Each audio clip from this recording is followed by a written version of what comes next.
Now, types of grants. We're all familiar with research grants, but there are other types of grants as well. There are development grants, there are innovation grants, there are commercialization grants, there are travel grants, and then there are programmatic grants as well. For those of us who are early career in the audience, one of the grants you should be aware of is R21. It's Developmental Research Grant by NIH. It's one of the mechanisms that allow new ideas to be developed. It's not only for early career people, but most commonly, early career people apply for an R21.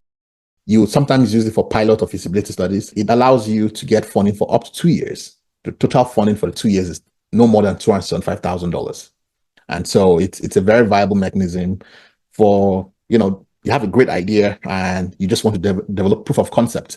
That's a great mechanism for it. Like I said, this is a purely research grant. For again, early career individuals who want to get on the path to independence. So on the one extreme, you have R01s, NIH R01s, which are for established researchers.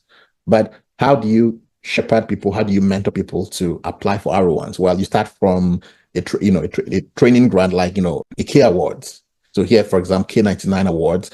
The whole idea of the K Awards is to mentor individuals who have great potential so that they can grow and get to a point where they can apply for R01s themselves. A K Award, K99, gives you 5 years of support. It's divided into 2 phases. The first phase where you mentored under an established researcher, and then you have 3 years of independence. So that purpose is achieved of grooming you to independence. 2 years of mentorship, and then 3 years of independent work. The great thing about a K Award is that you don't even have to be a US citizen to apply for it. And then there are other award mechanisms from other countries of the world, like the UK and West African Research Council. And this is an interesting organization. It's funded by the US Department of Education.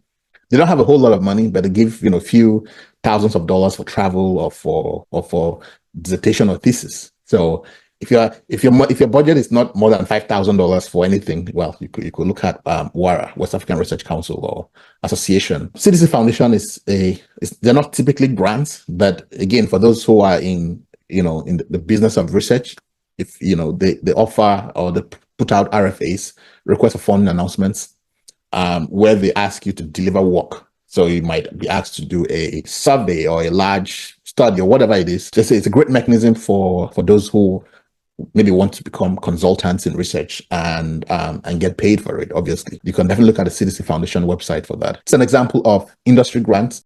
I do a lot of work with pharmaceutical companies, and this is very common. They put out RFAs for proposals they want to fund. And typically, this is not necessarily pure research per se. They are more of translational research, more of things that should have an impact, a demonstrable impact on the community, right? And so for people who are in public health in particularly, those are some opportunities that you could look at.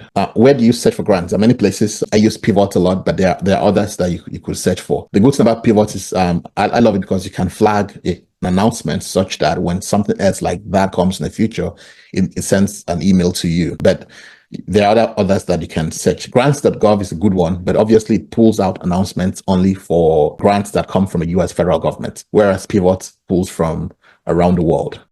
If you found this video helpful, don't forget to like and subscribe. Click the bell icon to turn on notifications.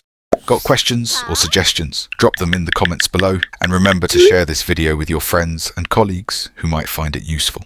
Chisquares, democratizing knowledge.